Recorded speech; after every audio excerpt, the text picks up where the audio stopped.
అనేక జనములను శిష్యులుగా కూడా తయారు చేయాలంట. మరి మీ చర్చిలో నుంచి ఇంతవరకు ఎంతమంది శిష్యులు తయారు చేశారు? ఇది క్వశ్చన్ మార్క్ ఏమో అడగకూడదేమో, నేను అడుగుతా, నాకేం భయం లేదు. మీ చర్చిలో నుంచి ఇప్పటి వరకు ఎంతమంది సువార్థికులు మీరు తయారు చేశారు? ఒకవేళ తయారు చేయకపోతే ఆత్మీయంగా మీ చర్చి చచ్చిపోయి ఉంది. ఒక పిల్లలు లేని గొడ్రాలకి ఎంత బాధ అయితే ఉంటుందో దేవుడి పట్ల ఈ మందిరం గురించి కూడా అంతే బాధ ఉంటుంది. నేను సువార్తను ప్రకటించుచున్నాను, నాకు అతిశయ కారణము లేదు. సువార్తను ప్రకటింపవలసిన భారము నా మీద మోపబడి ఉన్నది. అయ్యో, నేను సువార్తను ప్రకటింపకపోయిన ఎడల నాకు శ్రమ. ఈరోజు అందరూ అనుకుంటా ఉంటారు, నాకు అది బాగాలేదు, నాకు ఇది బాగాలేదు, నాకు ఆ కష్టం వచ్చింది, ఈ శ్రమ వచ్చిందని. నీ జీవితానికి శ్రమ వచ్చింది ఎందుకు వచ్చిందంటే నువ్వు సువార్తను ప్రకటింపకపోవటం వల్లే వచ్చింది. పౌలు గారికి అదే వచ్చింది. అయ్యో, సువార్తను నేను ప్రకటింపకపోయిన ఎడల నాకు శ్రమ. మీకు దేవుడు మరింత మంచి లైఫ్ ఇచ్చాడు, మరి మిమ్మల్ని దేశ ఆర్థిక రాజధానిలో కూర్చోబెట్టాడు. మరి మీరంతా ఏ మేరకు తీస్తున్నారో నాకు తెలియట్లా. దేవుడు మిమ్మల్ని ఎందుకు తీసుకొచ్చాడు? మీది అసలు ఏ ప్రాంతం? మీ పూర్వీకులది ఏ ప్రాంతం? మీ పెద్దలది ఏ ప్రాంతం? అసలు ఎందుకు మీరు ఇక్కడ ఉన్నారు? దేవుడు ఎందుకు పంపించాడు? ఆదివారం ఏదో వచ్చి కాసేపు ఇక్కడ కూర్చొని వెళ్ళిపోవటానికి దేవుడు మిమ్మల్ని ముంబైలో పెట్టింది? ముంబైలో నశించిపోయే ప్రజలు అనేక మంది ఉన్నారు. పాపం పీటరేగిపోతుంది. వాళ్ళందరికీ మీరు ఏమైనా సువార్త చెప్తారేమోనని ముందుగానే మీ పెద్దవాళ్ళు ఇక్కడికి పంపించాడు. మిమ్మల్ని కూడా రకరకాల జాబులు ఇచ్చి పంపించాడు. ఆ పని మర్చిపోయారు, మీ ఇష్టానుసారం మీ పనులు చేసుకుంటున్నారు. సర్వలోకానికి వెళ్ళి సర్వ సృష్టికి సువార్తను ప్రకటించాలి. సరే, మీకు కుదరదు, కనీసం మీ పక్క వారికన్నా ప్రకటించాలి. ప్రకటించలేకపోతే మీరు ఎక్కడ అసలు క్రైస్తవులను చెప్పుకోబాకండి, సిగ్గుచేటు. మీరు క్రైస్తవులు అయితే మీ సాక్ష్యం నీట్గా ఉండాలి. మీ నోట్లో నుంచి సువార్త మాటలే పలకాలి. బాగున్నారా?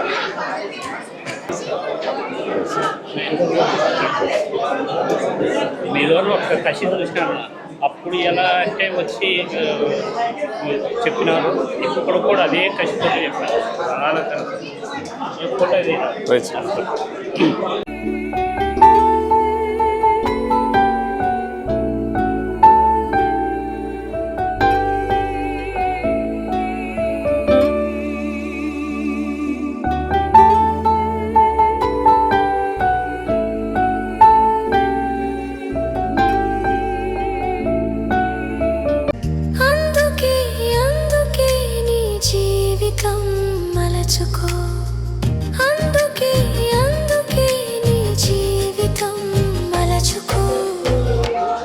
అయిపోయిందిలే, ఇంకేముంది, చర్చ అయిపోయిందిలే.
అబ్రహాము ఇస్సాకు బలిచ్చిన ఆరాధన రాజుకు చెప్పబడిన దయచేసి వారిని సాధారణంగా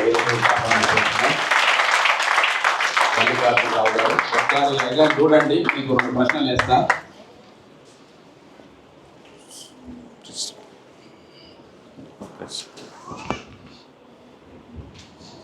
చూసాడు కదా, ఎక్కడన్నా కనిపించిందా? Very good. ఒకసారి ఇక్కడికి వచ్చిండు. ఇండియా మొత్తం, భారతదేశం అంతా తిరుగుతూ ఉన్నాడు. కేవలం ప్రభుపాదం అంతే. దేవుడు వారిపై ఇచ్చిన భారము బాధ్యత చాలా క్రిటికల్ కండిషన్స్. ప్రస్తుతం ఇప్పుడు గిడ్డోన్ వాళ్ళు చెప్పినారు కదా, ఈ టైంలో ఆర్ఎస్ఎస్ వాళ్ళు చాలా మటుకు లేచినారు, తర్వాత బీజేపీ వాళ్ళు చాలా మటుకు ప్రబలుతా ఉన్నారు. అలాంటి టైంలో బయటికి వెళ్ళి రక్షణ సువార్త అందించడం చాలా కష్టమైన పరిస్థితులు. ఈవెన్ చర్చిలకు కూడా వస్తుండ్రు వాళ్ళు. ఇలాంటి సమయాలలో అన్ని రాష్ట్రాలు, దాదాపు 28 స్టేట్స్ మొత్తం, వారికి యూట్యూబ్ ఛానల్ ఉంది, గాడ్స్ వే మిషన్ అని. వీలైతే వారి పరిచయం మీరు అనుదినము చూడాలంటే మీరు ఆ యూట్యూబ్ ఛానల్ సబ్స్క్రైబ్ చేయండి. వారి పరిచర్య భారం నాకు తెలుస్తుంది. గాడ్స్ వే మిషన్, అందరితో సెల్ ఫోన్లు ఉన్నాయి, వీలైతే సబ్స్క్రైబ్ చేసుకోండి. మీరు పైసలు ఇచ్చేది ఏం లేదు కదా, 10 రూపాయల ఫీజు ఉందా, ఏం లేదు కదా, ఫ్రీగానే ఒక బటన్ నొక్కండి. వాళ్ళ సేవను మనం చూడొచ్చు. ఎలాంటి ప్రాంతాలు, ఇప్పుడు మనాలి, టిబెట్ ప్రాంతాల్లో సాధు సుందర్ సింగ్ ఇప్పుడే చెప్పుకున్నాం, ఆ ప్రాంతాలు తిరిగి వస్తున్నారు. ఆంధ్రవే వాళ్ళు వచ్చినారు. కాబట్టి ఈరోజు మనమందరూ చాలా సంతోషిస్తూ ఉన్నాం. కాబట్టి ఇప్పుడు ప్రస్తుతము జరుగుతున్న పరిస్థితుల గురించి మనకు వాళ్ళ వాక్యంతో పాటు కొన్ని విషయాలు చెప్తారు. కాబట్టి ఈరోజు ఒక రకంగా బ్లెస్సెడ్ సండే, మల్లికార్జునరావు గారు మన మధ్య ఉండడం చాలా సంతోషిస్తూ ఉన్నాం. కాబట్టి ఈ సమయాన్ని ఎక్కువ టైం వేస్ట్ చేయకుండా వారికి అప్పగిస్తాను. ఈ సమయాన్ని వారు వాక్యాన్ని అందిస్తారు. Praise the lord. ఎందుకు పనికిరాని వాడని, ఎన్నిక లేని వాడని, అందరూ త్రీసివేసిన వాడని, అందరూ త్రోసివేసిన వాడని, ఆయనను నన్ను ప్రేమించి ఇక్కడ వరకు నడిపించిన దేవాది దేవుడైన యేసయ్యకే సమస్త మహిమ, ఘనత, ప్రభావములు కలుగును గాక. నాకు ఈ అవకాశం ఇచ్చినటువంటి దైవజనులకి, మరి అలాగే కమిటీ పెద్దలందరికీ, సంఘ పెద్దలందరికీ, మరి అట్లాగే గిద్యోన్ నుంచి వచ్చిన దైవజనులకు కూడా నా హృదయపూర్వకమైన వందనాలు. అలాగే వచ్చిన మీ అందరికీ కూడా నా హృదయపూర్వకమైన వందనాలు. వాస్తవానికి ఏమనుకోబాకండి, ఒక 2 నిమిషాలు లేట్ అయితే అయింది. ఎప్పుడో మేము ఇక్కడికి 11:30కి రావాల్సిందే. అసలు ఈ ముంబై అంటేనే చిరాకు వచ్చింది. 40 కిలోమీటర్లు, దగ్గర 4 గంటలు పట్టిందండి ట్రాఫిక్. అందులో పాపం కొంచెం అనుకోకుండా నాకు లొకేషన్ పంపించిన బ్రదరు ఒక 5 కిలోమీటర్ల అవతల లొకేషన్ పంపించారు. మేము అక్కడికే టైంకి వచ్చాం, కానీ ఇంకా తర్వాత రావడానికి లేట్ అయిపోయింది. అందుకని క్షమించండి. దేవుడు అందరినీ ఆయన స్వేచ్ఛనిచ్చి స్వతంత్రంగా బతకమని చెప్పాడు. మరి మీరంతా ఈ ట్రాఫిక్లో, ఈ ఎరుకులో ఎందుకు బతుకుతున్నారో మరి నాకైతే అర్థం కాలేదు. మరి ఏమో మీ ఇష్టం మీది. కాకపోతే నేను చెప్పాల్సింది చెప్పేసి వెళ్ళిపోతాను. అసలు ఈరోజు నిజంగా చెప్పడం అనేది చాలా ఆశ్చర్యకరం. పాస్టర్ గారు అన్నారు 12:30కే స్టార్ట్ అయిపోతాయి గారు అని చెప్పాడు. అయ్యా పాస్టర్ గారు ఏమనుకోకుండా ఒక్క 10 నిమిషాలు 12:40 దాకా చూడమని చెప్పారు. అట్లాంటిది 1:40 అయింది. చాలా వందనాలు పాస్టర్ గారికి.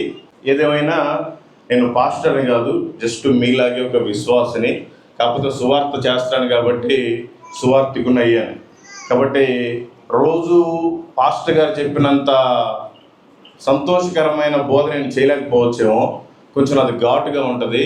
ఏమనుకోబాకండి. నేను కూడా మీ ఇంట్లో ఒక మనిషిని భావించి వినండి. వాక్యం తప్ప వేరేది అసలు ఏం చెప్పను. దేవుడు ఏం చేయమని చెప్పాడు, మనం ఏం చేస్తున్నాం. దేవుడు ఎలా బ్రతకమని చెప్పాడు, మనం ఎలా బ్రతుకుతున్నాం. ఈ 2 విషయాలు మాట్లాడుకొని ముగిచ్చేస్తాం. అందరి దగ్గర బైబిల్స్ ఉన్నాయి, దయచేసి తెచ్చుకున్న వాళ్ళంతా చూడండి.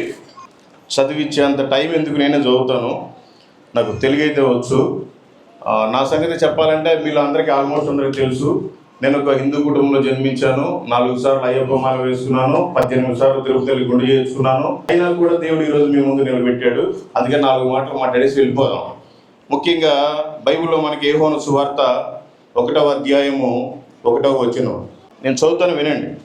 ఆది యందు వాక్యం ఉండెను, వాక్యము దేవుని యొద్ద ఉండెను, వాక్యము దేవుడై ఉండెను. కదండి, మనకి వాక్యమే కదా దేవుడు.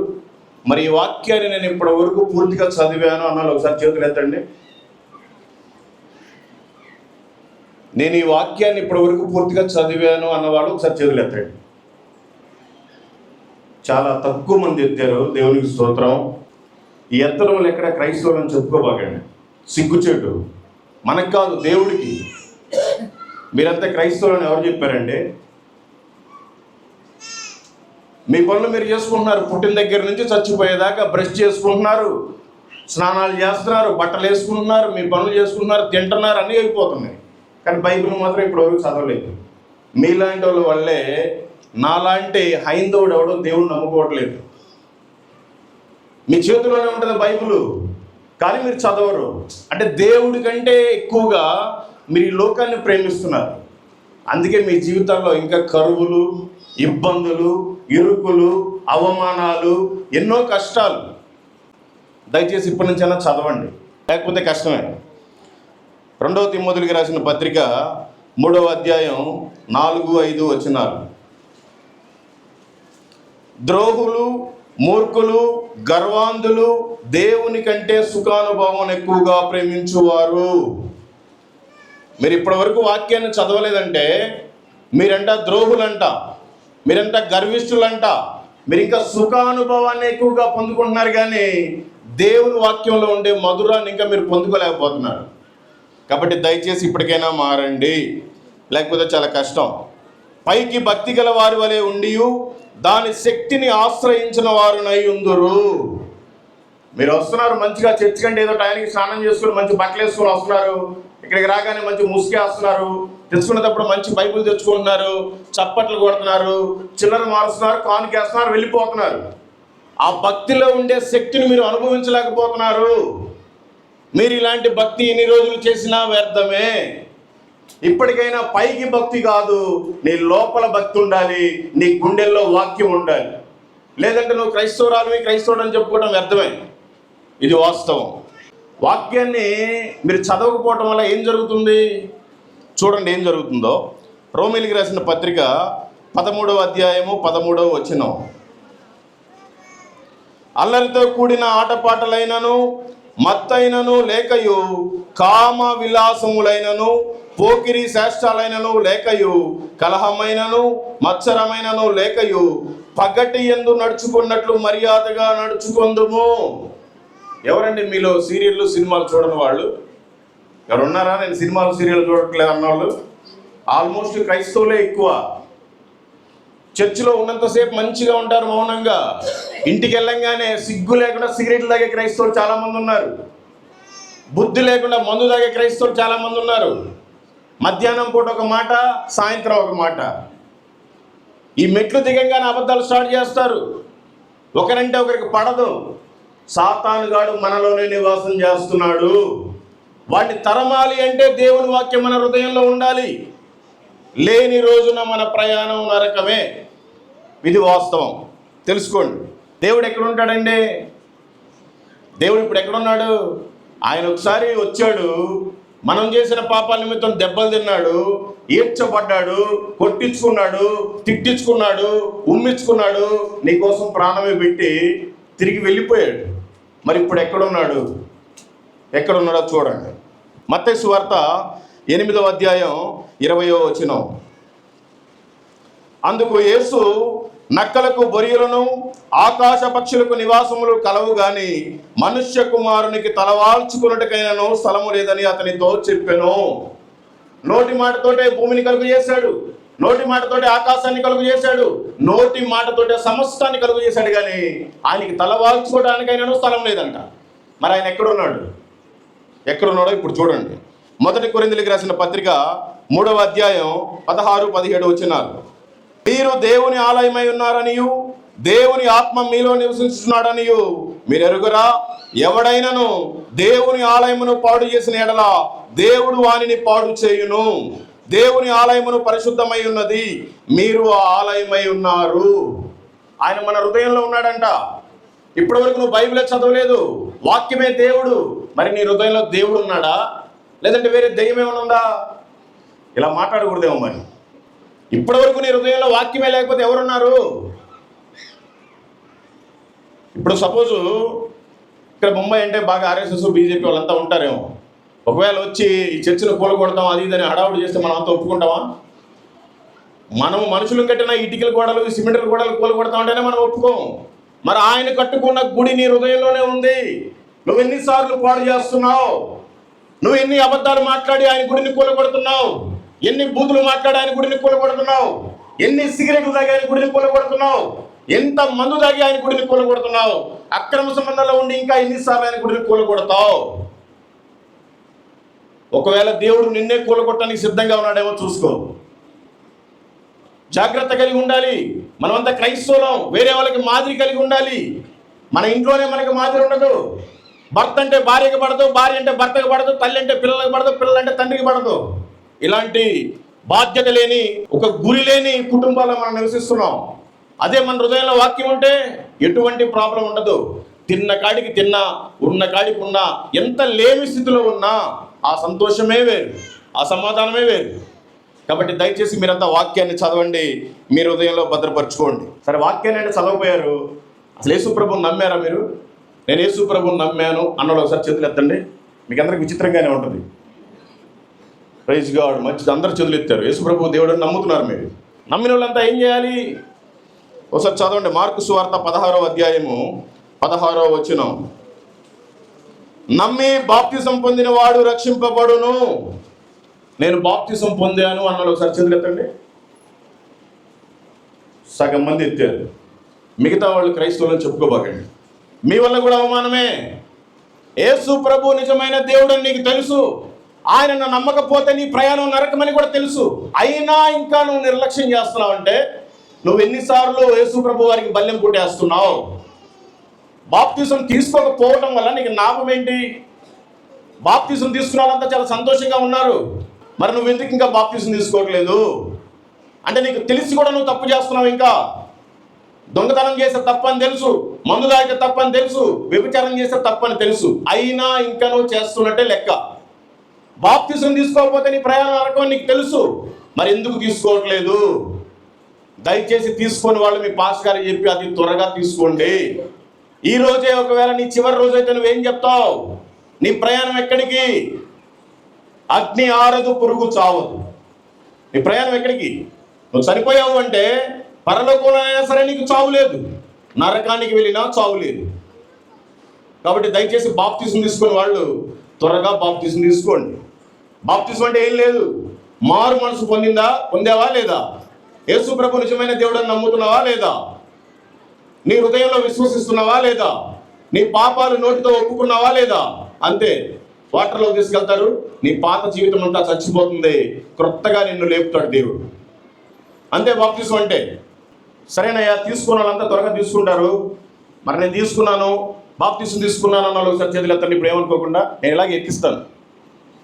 ప్రైజ్ గాడ్, మంచిది. మీరంతా ప్రతి నెల బల్లా తీసుకుంటున్నారా? నేను బల్లా తీసుకుంటున్నాను అన్న వాళ్ళు ఒకసారి చేతులు ఎత్తండి.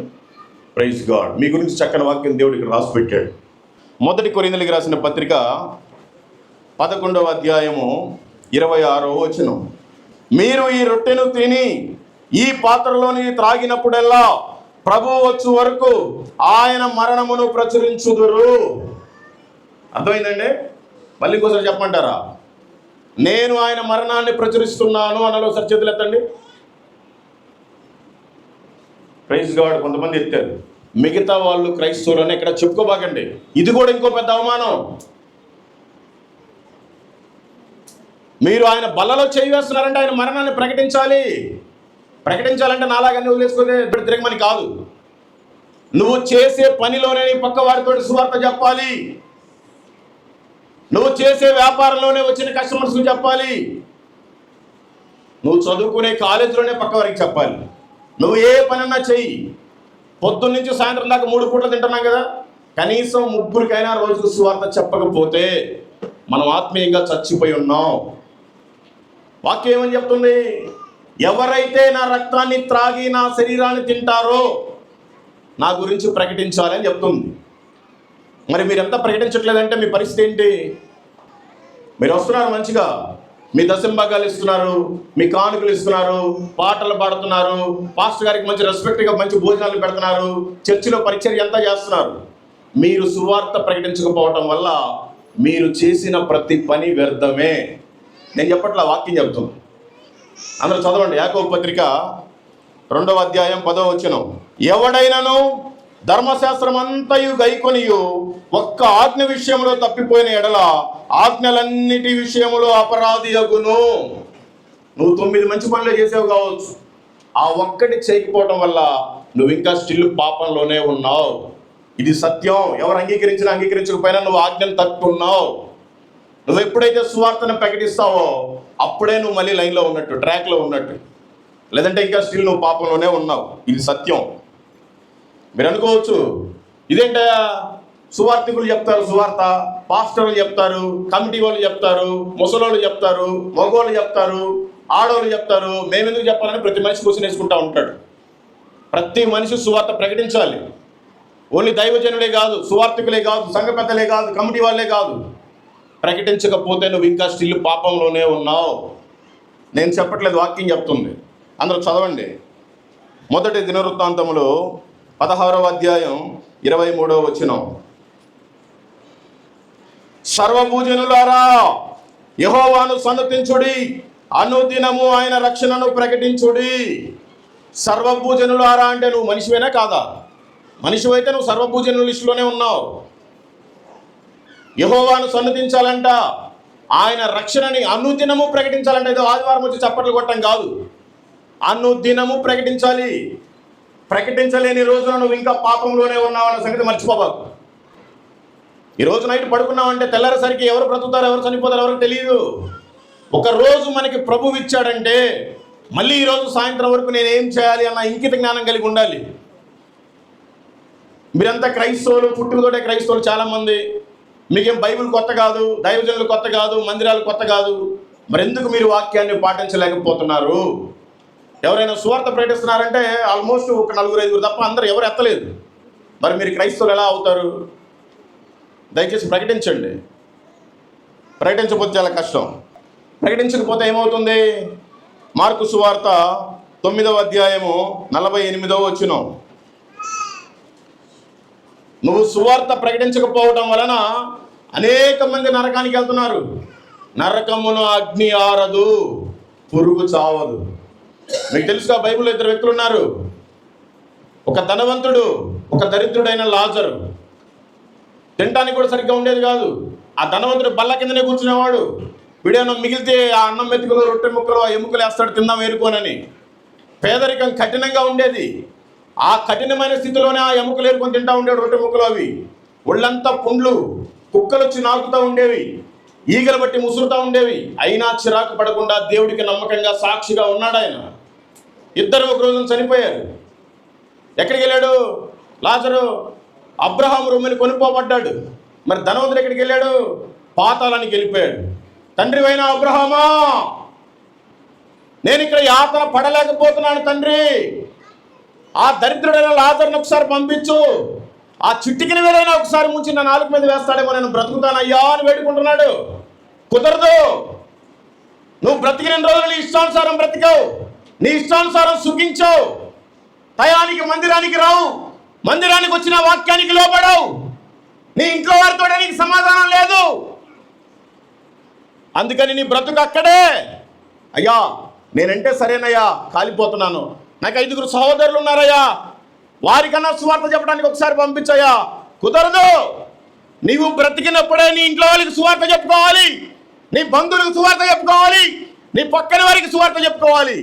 చెప్పుకోలేని రోజున నువ్వు చనిపోయిన తర్వాత నీ ఇంట్లో వాడికి చెప్పేవాడే ఎవడు లేడు. నీ బ్రతుకు అక్కడే అంటున్నాడు. ధనవంతుడు ఎవడండి? అన్యుడా క్రైస్తవుడా? క్రైస్తవుడే. మనలాగే ఉన్నాడు, బెల్లం కొట్టిన రాయిలాగా. ఎవడికి సువార్త చెప్పేవాడు కాదు, కనీసం ఇంట్లో వాడికి కూడా సువార్త ప్రకటించుకోలేదు. మరి నీ పరిస్థితి ఏంటి? కాబట్టి దయచేసి ముందు మన ఇంట్లో వాళ్ళకి సువార్త ప్రకటించండి. మన ఇంట్లో వాళ్ళంతా మారు మనసు పొందారా లేరా తెలుసుకోండి. మన బంధువులంతా రక్షణలో ఉన్నారా లేరా చూసుకోండి. ఇక్కడ నీకు ఏ హోదా అయినా ఉండొచ్చు, ధనవంతుడి కంటే పెద్ద హోదా అయితే లేదు. నీ ప్రయాణం ఎక్కడికి తెలుసుకోండి. మన ఇంట్లో మన బంధువుల్ని, మన కుటుంబీకులు మన ముందు రక్షణలోనికి తీసుకొని రావాలి. రక్షణలోనికి తీసుకొని రావాలి అంటే మనం సువార్త ప్రకటించాలి. సువార్త ప్రకటించాలంటే మనకు సిగ్గు. ఎంత హేళనమైన పనైనా చేస్తాం, సువార్త మాత్రం చెయ్యం. అందుకే పౌలు గారు చక్కగా ఒక మాట రాసి పెట్టారు. చదవండి. రోమిలికి రాసిన పత్రిక 1వ అధ్యాయం 16వ వచనం. సువార్తను గూర్చి నేను సిగ్గుపడువాడను కాను. చూడండి, 1 కొరింథీయులకు రాసిన పత్రిక 9వ అధ్యాయం 16వ వచనం ఈ విధంగా సెలవిస్తుంది. నేను సువార్తను ప్రకటించుచున్నాను, నాకు అతిశయ కారణము లేదు. సువార్తను ప్రకటింపవలసిన భారము నా మీద మోపబడి ఉన్నది. అయ్యో, నేను సువార్తను ప్రకటింపకపోయిన ఎడల నాకు శ్రమ. ఈరోజు అందరూ అనుకుంటా ఉంటారు, నాకు అది బాగాలేదు, నాకు ఇది బాగాలేదు, నాకు ఆ కష్టం వచ్చింది, ఈ శ్రమ వచ్చిందని. నీ జీవితానికి శ్రమ వచ్చింది ఎందుకు వచ్చిందంటే నువ్వు సువార్తను ప్రకటింపకపోవడం వల్లే వచ్చింది. పౌలు గారికి అదే వచ్చింది. అయ్యో సువార్తను నేను ప్రకటింపకపోయిన ఎడలా నాకు శ్రమ. ఇది ఓన్లీ శిష్యుల కోసమే కాదు, ప్రతి విశ్వాసికి చెప్పిన మాట ఇది. మరి మీకు ఎన్ని శ్రమలు ఉన్నాయి? ఆ శ్రమలు పోవాలంటే ఇక్కడికి వచ్చి చప్పట్లు కొట్టి చిల్లర మార్చి వెళ్ళిపోతే అయిపోద్దా? మీరు సువార్తను ప్రకటిస్తే అది పోతుంది. ఎందుకంటే అప్పుడు ప్రభువుకి నీ మీద నమ్మకం కలిగిద్ది. ఓహో, వీళ్ళు పరలోకం కోసం పనిచేస్తున్నారు, మనం అప్పుడు వీళ్ళకి బాగు చేయాలి. లేదంటే నువ్వు ఇక్కడ ఎంత యాక్టింగ్ చేసినా నీ బ్రతకంతే. ఇది వాస్తవం. సువార్తను ప్రకటించుకోవటం మన బాధ్యత. భారం కలిగి ప్రకటించాలి. తెలుసుకోండి, లేకపోతే చాలా కష్టం. చాలా విషయాలు ఉన్నాయి కానీ చెప్పడానికి మరి టైం లేదు. ఎందుకు మరి ఆ సమయాన్ని మళ్ళీ దొంగిలించడం, అందుకని చెప్పట్లేదు. మరి సువార్త ప్రకటించవలసిన భారం మనకుంటే మనం ఏం చేస్తున్నాం? మన గురించి కూడా రాసి పెట్టే ఉన్నాడు. ఫిలిప్పీయులకు రాసిన పత్రిక 2వ అధ్యాయం 21వ వచనం. అందరూ తమ సొంత కార్యములనే చూసుకొనుచున్నారు కానీ యేసుక్రీస్తు కార్యములను చూడరు. ఎందుకంటే నీకేమో సువార్తను ప్రకటించాలంటే సిగ్గు. పాపం ఆయనకేమో సిగ్గు లేకుండా మానవ రూపంలో భూమి మీదకి దిగొచ్చాడు నీ కోసం. నువ్వు వ్యభిచారివైనా నిన్ను క్షమించాడు, నువ్వు త్రాగుబోతువైనా నిన్ను క్షమించాడు, నువ్వు అబద్ధికుడు అయినా నిన్ను క్షమించాడు. నీ కోసం నలగొట్టబడ్డాడు, ఈడ్చబడ్డాడు, ఉమ్మించుకున్నాడు, కొట్టించుకున్నాడు, 450 కేజీలు మోసాడు, 5800 గాయాలు తిన్నాడు. ఎంత అవమానం అండి! ఆఖరికి 3 మేకుల మీద కొట్టేసి సిలువేశారు. నీకోసం ప్రాణం పెట్టాడు. ఆయన నీకోసం ఏడ్చబడేటప్పుడు సిగ్గుపడలా, నీకోసం ప్రాణం పోయేటప్పుడు ఆయన సిగ్గుపడలా. ఈ రోజున ఆయన మాటలు నీకు చెప్పాలంటే సిగ్గు. నువ్వు ఒక క్రైస్తవుడివి, నువ్వు ఒక క్రైస్తవురాలివి. చాలా కష్టం, తెలుసుకోండి. మత్తయి సువార్త 16వ అధ్యాయం 27వ వచనం. మనుష్య కుమారుడు తన తండ్రి మహిమ గలవాడై తన దూతలతో కూడా రాబోచున్నాడు. అప్పుడు ఆయన ఎవని క్రియల చొప్పున వానికి ఫలమిచ్చును. ఆయనంట తన దూతలతో రాబోతున్నాడంట. మన ఫలం ఆయన దగ్గర ఉందంట. మరి నువ్వు ఏం ఎరగదీసావని నీకు ఫలం ఆయన దగ్గర ఉంది. ఆయన వస్తే 2వ రాకడలో నేను తీసుకొని వెళ్ళే పరిస్థితిలో నువ్వు ఉన్నావా? విడిచిపెట్టిపోయే పరిస్థితిలో నువ్వు ఉన్నావా? నీ పరిస్థితి ఏంటి? నీ స్థితి ఏంటి? నీ గతి ఏంటి? ఒకసారి ఆలోచించుకో. సంవత్సరాలు వెళ్ళిపోతూ ఉన్నాయి. పెళ్లి చేసుకున్నాము, పిల్లలు పుట్టారు, వాళ్ళు పెద్దోళ్ళు అయ్యారు, వాళ్ళు ఉద్యోగాలు చేస్తున్నారు, వాళ్ళు లవ్ మ్యారేజ్లు అరేంజ్ మ్యారేజ్లు చేసుకున్నారు, వాళ్ళకు కూడా పిల్లలు పుట్టారు. అయినా ఇంకా నీ స్థితి ఎక్కడ ఉంది? సంవత్సరాలు గడిచిపోతున్నాయి, సమయం ఆసన్నమైంది. ఆయన ఏ రోజు వస్తాడో తెలియదు. వస్తే ఒక బూర వస్తాడు. ఆ బూర సౌండ్ విని పైకి ఎగిరిపోయేంత పరిశుద్ధత, భక్తి నీలో ఉందా? ఉంటే మంచిది, లేకపోతే విడవబడతాం. తెలుసుకోండి. ప్రకటన గ్రంథము 22వ అధ్యాయము 11-12 వచనాలు. ఆయన ఇంకొక మాట చెప్తున్నాడు. అవకాశం మీకే ఇచ్చాడు. ఈ వాక్యం చదివితే మీకు అర్థమవుతుంది. అన్యాయము చేయవాడు ఇంకనూ అన్యాయమే చేయనిమ్ము, అపవిత్రుడైన వాడు ఇంకనూ అపవిత్రుడుగానే ఉండనిమ్ము, నీతిమంతుడు ఇంకనూ నీతిమంతుడుగానే ఉండనిమ్ము, పరిశుద్ధుడు ఇంకనూ పరిశుద్ధుడుగానే ఉండనిమ్ము, సువార్తికుడు ఇంకా సువార్తనే చేయనిమ్ము. నీ పనులు ఇంకా నువ్వే చేసుకుంటా ఉంటావా? ఆయన వచ్చిన తర్వాత నీకు ఉందంట. మరి ఏముందో చూసుకోండి. ఆ 12వ వచనం చూడండి. ఇదిగో త్వరగా వచ్చుచున్నాను, వాని క్రియ చొప్పున ప్రతి వానికి ఇచ్చుటకు నేను సిద్ధపరిచిన జీతము నా యొద్ద ఉన్నది. మన జీతం ఇక్కడ ఏదో పని చేస్తే నెలకి ఎవడో గవర్నమెంట్ ఎవడో ప్రైవేట్ ఎవడో మన బాస్ ఇస్తున్నాడంటే అది కాదు మన జీతం. ఆ జీతంతో ఇక్కడ ఉన్నంత వరకు మాత్రమే మన కడుపు నింపుకోగలం, మనం బట్టలు వేసుకోగలం, ఏమీ తీసుకెళ్ళలేం. మనం చనిపోయిన రోజున సొంత మన భార్య భర్తే మనతో పాటు రారు, మన తల్లిదండ్రులు మనతో పాటు రారు, మన పిల్లలు మనతో పాటు రారు. నువ్వు ఒక్కదానివే వెళ్ళిపోవాలి. మరి నువ్వు అసలు ఆయన కోసం పనే చేయలేదు, నీకు ఎలాంటి జీతం ఇస్తాడు ఆయన? అక్కడ కూడా తినడానికి ఏమీ లేదు మనకి. ఇక్కడ పని చేస్తేనే ఆయన జీతం ఇస్తాడు. ఆ డబ్బులతో అక్కడ కొనుక్కొని తినాలి. ఉదాహరణకి చెప్తున్నా. మరి నీకు జీతం అక్కడ ఉందా? ఈ లోకంలో ఏ బ్యాంకులో ఎన్ని కోట్లు ఉంటే ఏం ఉపయోగం, ఎన్ని లక్షలు ఉంటే ఏం ఉపయోగం, ఎన్ని ఈఎంఐలు ఉంటే ఏం ఉపయోగం లోన్లు పెట్టుకొని? నీకు పరలోకంలో ఏమైనా ఉందా? లేకపోతే నీ జీవితం వ్యర్థమే. కాబట్టి ఇక్కడ కాదు, మీరు పరలోకానికి సంబంధించింది సంపాదించుకోండి, లేకపోతే చాలా కష్టం. ఆమోసు గ్రంథము 5వ అధ్యాయం 12వ వచనం. మీ అపరాధములు విస్తారములైనవనియు మీ పాపములు ఘోరమైనవనియు నేను ఎరుగుదును. పైకి ఎంత ముసుగేసుకొని మంచిగా చప్పట్లు కొట్టినా, ఎంత నీట్గా బట్టలేసుకొని వచ్చి ఇక్కడ కూర్చున్నా, ప్రభువుకు మొత్తం తెలుసు మన అపరాధములు ఏమున్నాయి, మనం పాపులమా పరిశుద్ధులమా. కాబట్టి పైకి ఒకలాగా లోపల ఒకలాగా ఉండబాకండి. సువార్తను ప్రకటించండి. సువార్తకు మించినది ఇంకా ఈ ప్రపంచంలో ఏ పని లేదు. ఈవెన్ అమెరికా ప్రెసిడెంట్ అయినా సరే అవసరమైతే నరకానికి వెళ్తాడేమో కానీ సువార్త ప్రకటించేవాడు మాత్రం ఎప్పుడు నరకానికి వెళ్ళడు. దేవుడు అంత బ్లెస్సింగ్ ఇస్తాడు. అది ఇంకా వేరే. ఒకసారి ప్రకటించి చూడండి, మీకే అర్థమవుతుంది. నీకు నెలకు ₹1,00,000 ఇస్తే రావచ్చు, 50,000 ఇస్తే రావచ్చు. అది వచ్చిన రోజు నీకు తృప్తి ఉండదు. ఒక పత్రిక ఇవ్వండి, యేసుప్రభు మంచి దేవుడు నమ్ముకోమని. ఆ తృప్తి మీకు వేరుగా ఉంటుంది. అది నేను అనుభవిస్తున్నాను. ఇప్పటివరకు 1,50,000 మందికి నా నోటితో యేసుప్రభు దేవుడు అని చెప్పాను. ఇండియా మొత్తం 2 సార్లు అయిపోయింది. ఇది 2వ ట్రిప్. కన్యాకుమారి దాకా అయితే అయిపోయింది. ఎవరి దగ్గర ₹1 తీసుకోము. ఇప్పుడు కూడా ఇక్కడికి వచ్చినందుకు లాస్ట్ టైం కూడా ఇవ్వబోయారు, యేసునామములో తీసుకోవాలా. ఇప్పుడు కూడా ఇక్కడికి వచ్చినందుకు ₹100 సరే కానుక ఇస్తారు. నేను కానుకల కోసం పనిచేయను, అసలు తీసుకోను. నేను నాకు దగ్గర యూట్యూబ్లో, ఫేస్బుక్లో, ఇన్స్టాగ్రామ్లో ఒక 5 లక్షల మంది ఫాలోవర్స్ ఉంటారు. ఒక్కసారి అకౌంట్ నెంబర్ పెడితే ₹1,00,00,000 వస్తాయి. అవసరం లేదు నాకు. నేను ఆల్రెడీ కోట్లలో చూస్తూ వచ్చాను. నేను దేవుడు నన్ను జీరో నుంచి హీరోని చేశాడు, హీరో నుంచి జీరోని చేశాడు.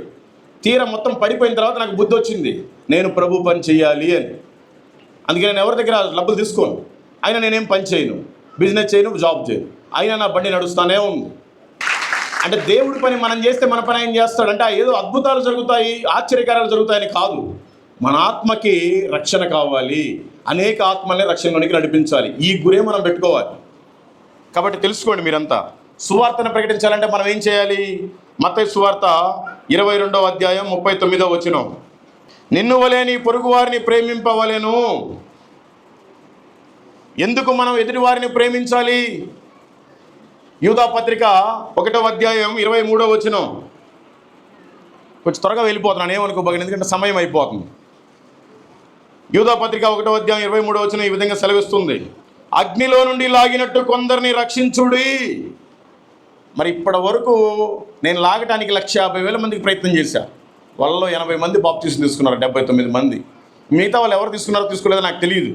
మరి నీ వలన ఒక్కరినన్నా అగ్నిలో నుంచి లాగావా? ఈ లోకం చూడటానికి ఇలా కనపడుతుందేమో, అందమైన సిటీ ముంబై, అందమైంది మన భారతదేశం అని. ఇదొక భయంకరమైన పాపపు కూపంలో మనం ఉన్నాం. ఇదొక భయంకరమైన నరకంతో సమానం. ఈ లోకం అనే నరకంలో కాలిపోయే ప్రజలు చాలామంది ఉన్నారు. మరి అయితే దేవుడు నిన్నైతే కాల్చట్లా, నిన్ను మంచిగా చల్లగా, కూల్గా, రిలాక్స్గా, సంతోషంగా, సమాధానంగా పెట్టాడు. మరి ఎవరికైనా కనీసం కాలిపోయేవాడు ఒక్కరైనా చేపట్టి లాగుతున్నావా? లాక్కపోతే నువ్వు క్రైస్తవురాలువి కాదు, నువ్వు క్రైస్తవుడివి కాదు. తెలుసుకోండి.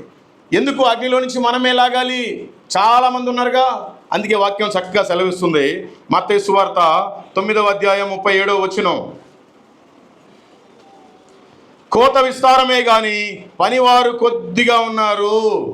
కోత ఈ ప్రపంచమంతా ఉంది, 8,50,00,000 పైచిలుకే. మరి దాంట్లో పనివారు మనమే కొద్ది మందిమే ఉన్నాం. మీరు ఒకసారి గూగుల్లో కొట్టండి, in India how many Christians, పర్సంటేజ్లో వస్తుంది తక్కువ. మరి మిగతా వాళ్ళంతా పాతాళానికి వెళ్ళిపోయే బ్రాచ్చే. మరి వాళ్ళకి సువార్త ఎవరు చెప్పాలి? వాళ్ళంతా కాలిపోతున్నారు, వాళ్ళని ఎవరు మనం లాగాలి? దయచేసి మీరు ఆలోచించాలి. మార్కు సువార్త 16వ అధ్యాయము 15వ వచనం, మరియు మీరు సర్వలోకమునకు వెళ్ళి సర్వ సృష్టికి సువార్తను ప్రకటించుడి. ఎస్, నేను ఒక త్రాగుబోతుని, నేను ఒక తిరుగుబోతుని, నాకు సిగ్గులేదండి. ఇప్పటివరకు ఆంధ్రాలో ప్రకాశం జిల్లా, నెల్లూరు జిల్లా మొత్తం దగ్గర పూర్తి చేశాను. 2,500 గ్రామాలు. ప్రతిరోజు 6 గంటలకు కారు వేసుకుని వెళ్తాం. సాయంత్రం 6 దాకా ఎవరు కనపడితే వాళ్ళందరికీ సువార్త పత్రికలు ఇచ్చుకుంటూ, కావాలని ఆ ఊరెటు పోద్ది, ఈ ఊరెటు పోద్ది, నువ్వేం చేస్తావు, కావాలని గోకి మరీ సువార్త చెప్పేసి వెళ్ళిపోతాం. సాయంత్రం 6 గంటలు ఎక్కడైందంటే అక్కడ నియర్ బై పెట్రోల్ బంక్లో పడుకుంటాం, అక్కడే వండుకొని తింటాం, అక్కడే బాత్రూంలో స్నానం చేస్తాం. ఒకసారి పెట్రోల్ బంక్కి ఎప్పుడన్నా ఒకసారి వాష్రూమ్కి వెళ్ళి చూడండి, వరస్ట్గా ఉంటుంది అసలు. స్టిల్ ఈరోజు కూడా ఒక దాబా హోటల్ దగ్గర స్నానం చేసి వచ్చాం. మేము ఉంటామంటే మాకు 100 మంది ఉన్నారు తెలిసిన వాళ్ళు ముంబైలో. హోటల్ కూడా బుక్ చేసే వాళ్ళు ఉన్నారు. ఎవరిని ఇబ్బంది పెట్టం, ఎవరి దగ్గర ఒక పైసా కానుక తీసుకోం. నాకన్నా దాబా హోటల్ దగ్గర స్నానం చేయడానికి కుదిరింది. బైబిల్లో ఉండే శిష్యులకైతే అసలు పాపం తినడానికే లేదు, వాళ్ళకి ఉండటానికే లేదు సరిగ్గా. అయినను ప్రకటించారు ఉపవాసాలతోటి. మీకు దేవుడు మరింత మంచి లైఫ్ ఇచ్చాడు, మరి మిమ్మల్ని దేశ ఆర్థిక రాజధానిలో కూర్చోబెట్టాడు. మరి మీరంతా ఏ మేరకు తీస్తున్నారో నాకు తెలియట్లా. కొంతమంది చేస్తుండొచ్చు, కానీ అది కాదు. దేవుడు మిమ్మల్ని ఎందుకు తీసుకొచ్చాడు? మీది అసలు ఏ ప్రాంతం?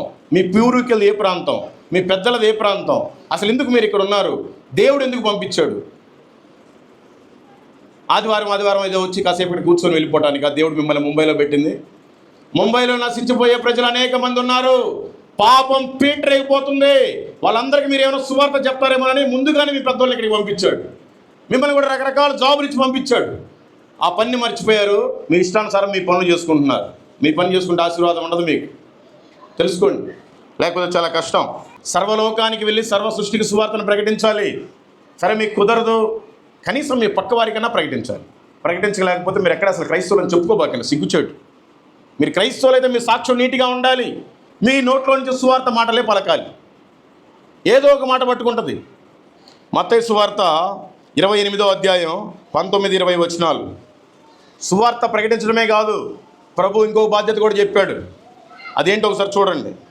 కాబట్టి మీరు వెళ్ళి సమస్త జనులను శిష్యులుగా చేయుడి, తండ్రి యొక్కయు కుమారుని యొక్కయు పరిశుద్ధాత్మ యొక్కయు నామములోనికి వారికి బాప్తిసమిచ్చుచు నేను మీకు ఏ సంగతులను ఆజ్ఞాపించుతునో వాటినన్నిటినీ గైకొనవలెనని వారికి బోధించుడి.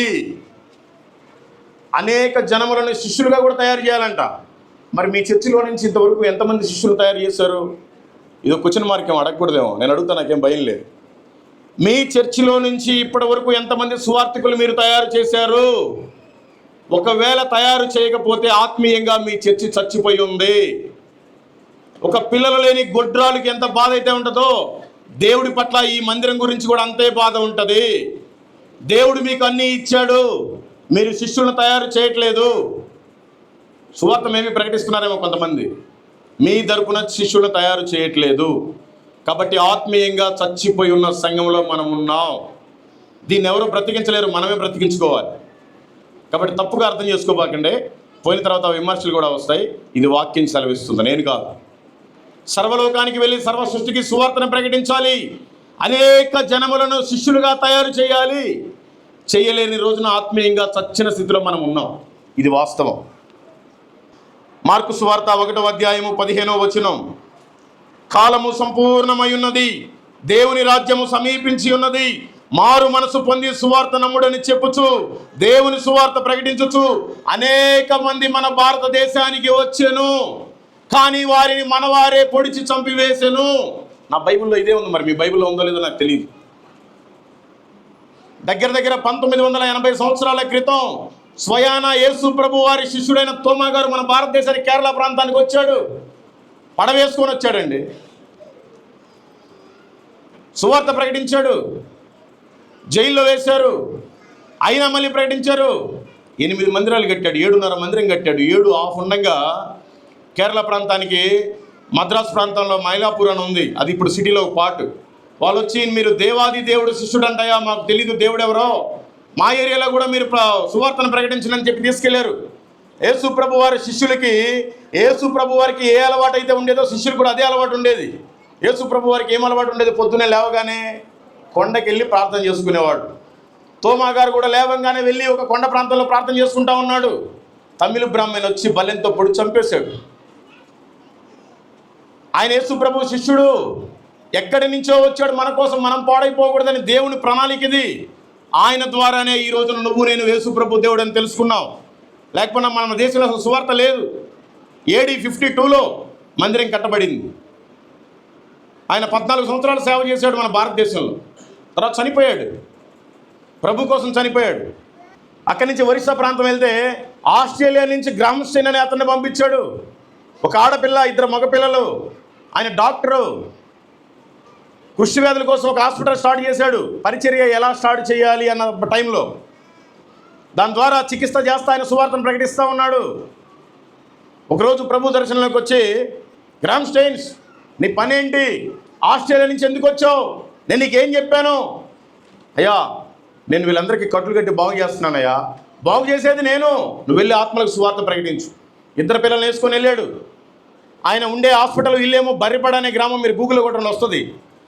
ఆయన సేవ చేసిందేమో మనోహర్పూర్ అనే ప్రాంతంలో, బాగా కొండలు, 170-180 కిలోమీటర్ల ఇంటి దగ్గర నుంచి వెళ్తే 6 నెలలు సువార్త చేస్తే 23 మంది దేవుడిని నమ్ముకున్నారు 6 నెలలకి. నేనే రోజు చెప్తే బాగోదని ఒక మంచి స్పీకర్ని ఆస్ట్రేలియా నుంచి పిలిపించారు. 3 రోజులు కూటాలు పెట్టుకున్నారు. ఒక రోజు అయిపోయింది, ఇంటికి వెళ్ళా. 2వ రోజు అంటున్నారంట, డాడీ దోమలు కొడుతున్నా, ఇంటికి వెళ్దాం ఉన్నారంట. 2 చిన్నపిల్లలు. నాన్న, మనల్ని నమ్ముకొని చుట్టుపక్కల పల్లెటూరులలో వాళ్ళంతా వచ్చారు, మనం ఇంటికి వెళ్ళి ఏసీలో సుఖంగా పడుకుంటే అవ్వదు. అందుకని ఇవాళ ఒక్కరోజు గోపికి పట్టండి, రేపు వెళ్దాం, మీరు హాయిగా పడుకోండి కారులో, నేను ఇసురుతానని పిల్లలిద్దరిని పడుకోబెట్టుకొని ఇసురుతూ ఎనుకొని నిద్రలోకి పోయాడు. ఒక బీజేపీ ఆర్ఎస్ఎస్ క్యాండిడేట్ దారాసింగ్ అనే వ్యక్తి 10 లీటర్ల పెట్రోల్ పోసి వరికెట్టేసి కారుని కాలబెట్టేశాడు. సజీవ దహనం, బూడిదైపోయారు. ఎక్కడి నుంచో వచ్చి ఆస్ట్రేలియా నుంచి మనం బాగుపడటానికి, ప్రభువుని మనం తెలుసుకోవడానికి మన దేశానికి వస్తే మనల్ని కాల్చి చంపేశారు. మరి మనం ఇక్కడే పుట్టి పెరిగి మన దేశాన్ని మనం ఎందుకు రక్షించుకోలేకపోతున్నాం? అక్కడి నుంచి ఇంకొంచెం ముందుకెళ్తే కలకత్తా, విలియం కేరీ. ఈ రోజున మీరు చదివినా చదవకపోయినా మీ చేతిలో బైబిల్ ఉందంటే విలియం కేరీ 16 భాషల్లో ఆయన ఒక్కడే తర్జుమా చేశాడు. వాళ్ళ టీంలో వాళ్ళందరూ 44 భాషల్లో తర్జుమా చేశారు. సగం బైబిల్ తయారు చేశాడు, సగం కాలిపోయింది. మళ్ళీ తయారు చేశాడు, భార్య చనిపోయింది. మళ్ళీ తయారు చేశాడు, పిల్లలు కూడా చనిపోయారు. ఆయనను ప్రకటించాడు. ఈ రోజున మొట్టమొదటిగా ఆడపిల్లలు చదువుకున్నారంటే విలియం కేరీ. ఆయన రైల్వే డిపార్ట్మెంట్కి ఎంతో సాయం చేశాడు, యూనివర్సిటీలకు ఎంతో సాయం చేశాడు, హాస్పిటల్ పరంగా ఎన్నో సాయం చేశాడు.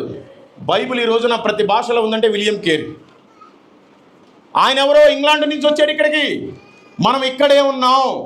మనం ఏం చేసాం ప్రభు కోసం? అక్కడి నుంచిగా చెప్పుకుంటూ వెళ్తే చాలా ఉన్నాయి.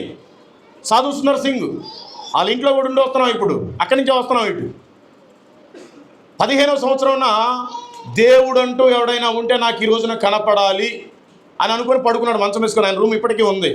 ఆ రూమ్ పగలగొట్టేశారు.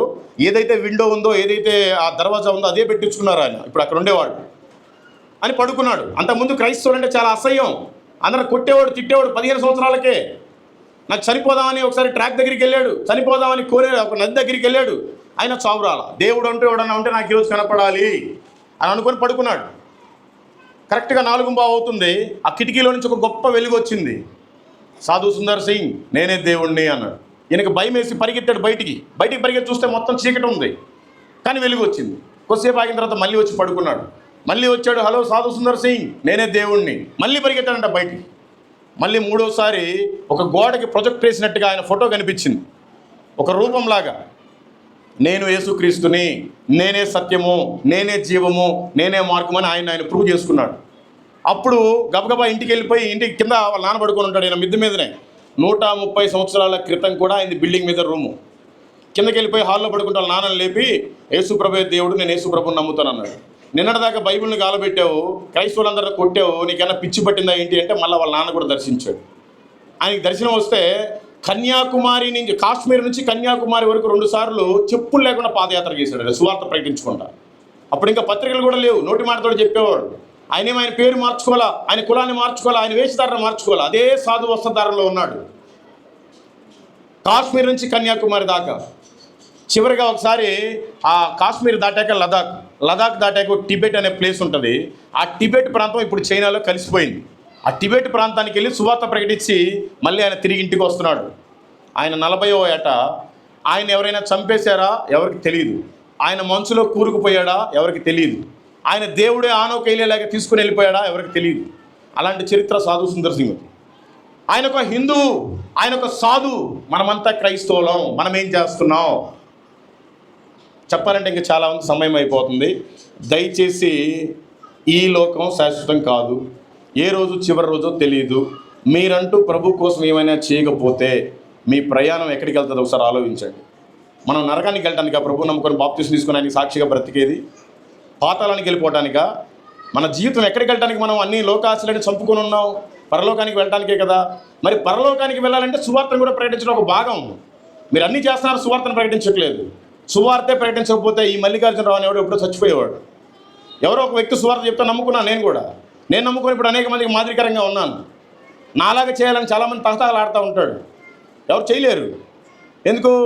ఎవరైనా ఒక చిన్న యూట్యూబ్ ఛానల్ పెట్టారంటే పక్కనే ఫోన్పే, గూగుల్ పే నెంబర్ ఇస్తారు. వీళ్ళేదో షో అప్ చేస్తూ ఉంటారు. ఇప్పటివరకు నాతో మాట్లాడడానికి నా నంబరే ఎవరి దగ్గర ఉండదు ఛానల్లో. అట్లా ఈ లోకం కోసం కాదు, మనం పరలోకం కోసం పాటుపడాలి. ఎవరు చూసినా చూడకపోయినా ప్రభు చూస్తూనే ఉంటాడు. మనం అనుకుంటాం ఇది మాట్లాడుతున్నాం, ఈ తప్పు చేస్తున్నా ఎవరు చూడట్లేదు కదా అని. ఎన్ని బిల్డింగ్లు అడ్డమున్నా ఆయన కెమెరాకి మాత్రం లెన్స్ ఎక్కువ. ఆ పవర్ ఎవరు తట్టుకోలేరు. కాబట్టి సువార్తను ప్రకటించి చూడండి, మీకుండే శ్రమలని నిజంగా పోతాయి. పౌలు గారు చెప్పింది నిజమే. అయ్యో నేను సువార్తని ప్రకటింపకపోయిన ఎడలా నాకు శ్రమ అన్నాడు. నీకు ఏదైనా శ్రమ ఉంటే ఖచ్చితంగా నువ్వు సువార్తను ప్రకటించు. దేవుడు నిన్ను, నీ కుటుంబాన్ని, మీ సంఘాన్ని, మీ ప్రాంతాన్ని దీవించి ఆశీర్వదించును గాక. ఆమె. ఈ అవకాశం ఇచ్చినటువంటి పాస్టర్ గారికి నా హృదయపూర్వకమైన వందనాలు. Thank you so much. దేవుడు మరి చాలా చక్కగా స్పష్టంగా సూటిగా ఆయన వాక్యం ద్వారా మనతో మాట్లాడినాడు. మరి మల్లికార్జునరావు గారు ఎక్కడ పోయినా అదే భారం, అదే కసి, ఆ ప్యాషన్. ఒక్క వ్యక్తి కూడా నశించడానికి వెళ్ళలేదు. కాబట్టి తను అనేక ప్రాంతాలు తిరిగి ఎవరికైనా స్వార్థను అందిస్తూ ఉన్నాడు. వాస్తవానికి యేసుక్రీస్తును ఎరగని బిడ్డలకు మనం స్వార్థం చెప్పాలి. యేసుక్రీస్తును ఎరిగిన వారికి, తెలిసిన వారికి వాక్యాన్ని బోధించాలి. వాక్యం ఎప్పుడు కూడా సత్యం కఠినంగానే ఉంటుంది, అది అంతగా ఉండదు. సత్యం ఎప్పుడు కూడా కఠినంగానే ఉంటుంది. కాబట్టి యేసుక్రీస్తు ప్రభు వారు మరి ఆయన వాక్యంతో పాటు కఠినమైన మాటలే. కాబట్టి ఈరోజు మనం ఒక ఛాలెంజ్ తీసుకోవాలి. మనం దాదాపు 80 సంవత్సరములు చేస్తూ ఉన్నాం. ఎంతమంది మనం శిష్యులు తయారు చేసినాం, ఎంతమందికి మనం వ్యక్తిగతంగా స్వార్థను అందించినాం. ఇదొక భారం. ఆ భారం, ఆ వేదన మనకు ఉండాల్సిందే. వాస్తవానికి బైబిల్లో అనేక మంది ఈరోజు చెప్పినారు కదా, తోమా గారు ఆ రోజు ఆయన రాకపోతే భారతదేశానికి వెలుగొచ్చేది కాదు, విలింకేర్ రాకపోతే భారతదేశం వెలిగించబడేది కాదు. వీరంతా సువార్తను ఆయుధాలుగా తీసుకొని వచ్చినారు. కాబట్టి మన ఇంట్లో, మన పక్కన, మన వీధుల్లో చాలాసార్లు మనం విన్నాం కదా, సువార్త అందించే బాధ్యత మనందరిది. అది ఒక బాధ్యతగా తీసుకోవాలి, ఒక డ్యూటీ. అది అంతే, పాస్టర్ మాత్రమే చేయాల్సిన డ్యూటీ కాదు. వ్యక్తిగతంగా ప్రతి ఒక్కరి బాధ్యత. నీవు నమ్మిన యేసును, నీవు అనుభవించిన క్రీస్తు ప్రేమను ఇతరులకు చెప్పడం అంతే. అలాంటి కృప దేవుడు మనకు అనుగ్రహించను గాక. మరి అయ్యగారు మరి ఆయన పరిశుద్ధాత్మ నడిపింపు ద్వారా చాలా స్పష్టంగా మనతో మాట్లాడినాడు. దేవుడు రానున్న దినాలలో ఈ యొక్క కుర్లా తెలుగు బ్యాప్టిస్ట్ సంఘం అనేక మంది క్రైస్తవ సమూహముగా, అనేక మంది శిష్యులకు ప్రోత్బలమిచ్చే సంఘంగా ఉండడానికి దేవుడు కృప అనుగ్రహించను గాక.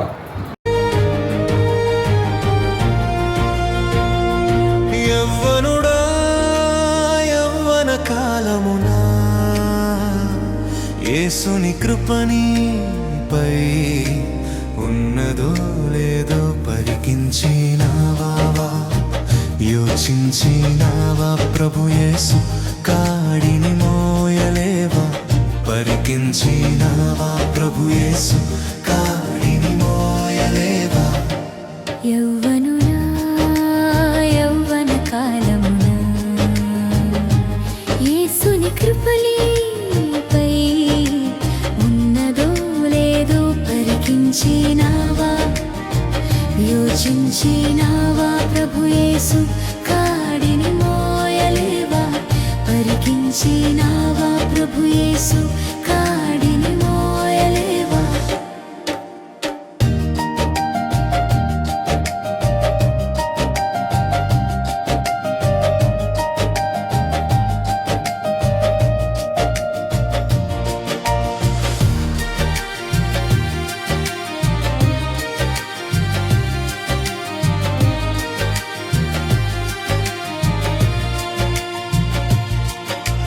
పరుగులు తీసే నీ యవ్వన ఉరకలు వేయును పాపానికై.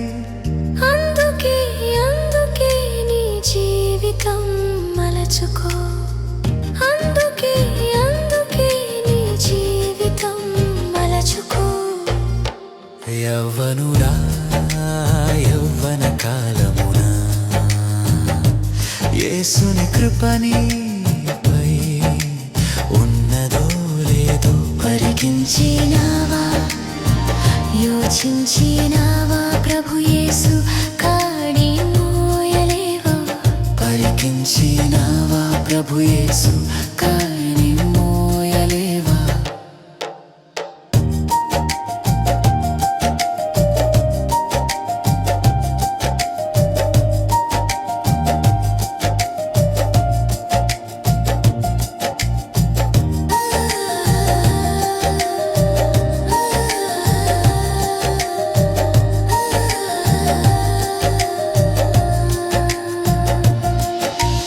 పాపపు జీతం మరణని, పాపికి లేదు మోక్షమని. మంచి తరుణం లేదు సమయం. మీలో ఒక కసి చూసినారు. అప్పుడు ఎలా అంటే వచ్చి చెప్పినారు, ఇప్పుడు కూడా అదే కసితో చెప్పారు. ఇప్పుడు అదే కాలమునా యేసుని కృపణిపై ఉన్నదో లేదో పరికించినావా? భరించినావా ప్రభు యేసు కాడిని మోయలేవా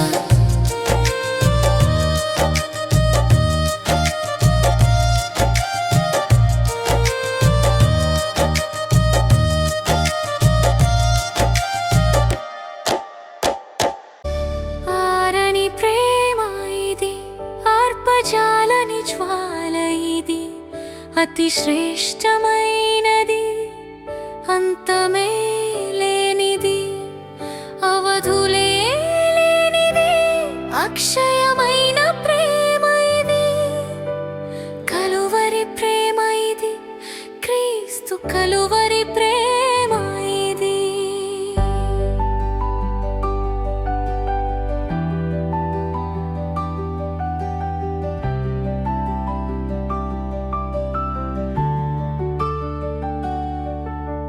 సింహాసనము నుండి సిలువకు దిగి వచ్చినది, బలమైనది, మరణము కన్నా మృతిని గెలిచి లేచినది, ఇది సజీవమైనది, ఇదే సత్యమైనది, ఇదే నిత్యమైనది, క్రీస్తు యేసు ప్రేమ ఇది, కలువరి ప్రేమ ఇది, క్రీస్తు కలువరి ప్రేమ ఇది.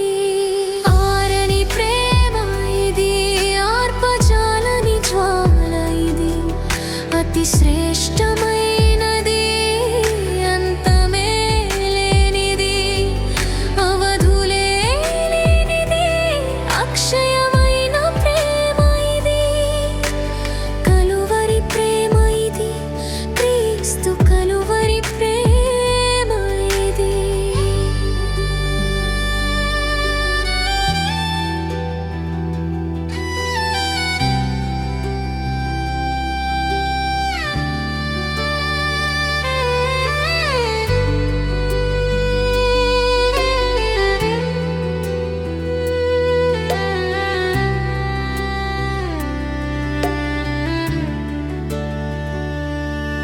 నా స్థానమందు నిలిచి, నా శిక్షనే భరించి, క్రయధనమును చెల్లించి, గొప్ప రక్షణనిచ్చినది, నాకు విలువనిచ్చినది, నన్ను వెలిగించినది, ఆ ఉన్నత రాజ్యమందు నాకు స్థానమిచ్చినది, ఉన్నత ప్రేమ ఇది, అత్యున్నత ప్రేమ ఇది.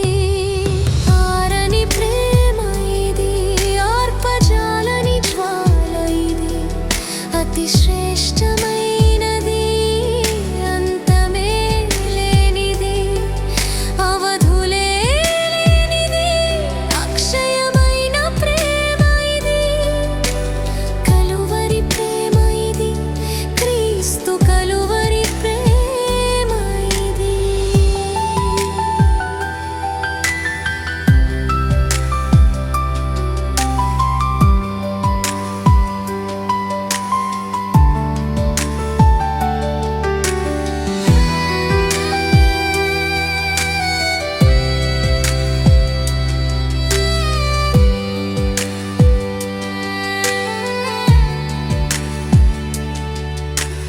భూరాజులు, అధిపతులు, రాజ్యాలు, అధికారాలు, చేరయైన ఖడ్గమైన, కరువైన ఎదురైన, ఎవరు ఆర్పలేనిది.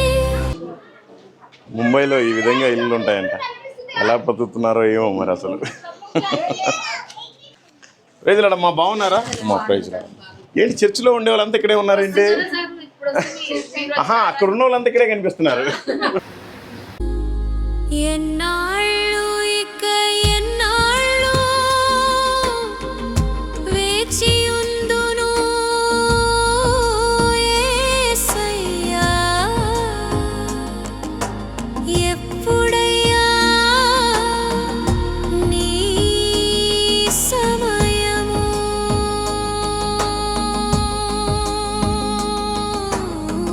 ఓపిక కోల్పోయి ప్రాణము తెప్పరిల్లి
శరీరం బలహీనమై గడవడమే కష్టమై గమనించేవారే కొదువై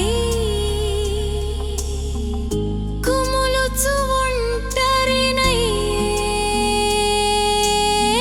యేసయ్యా.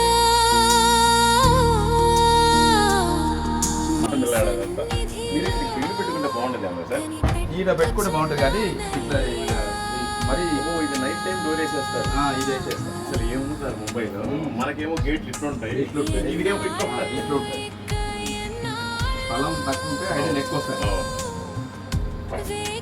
సరే, ఓకే.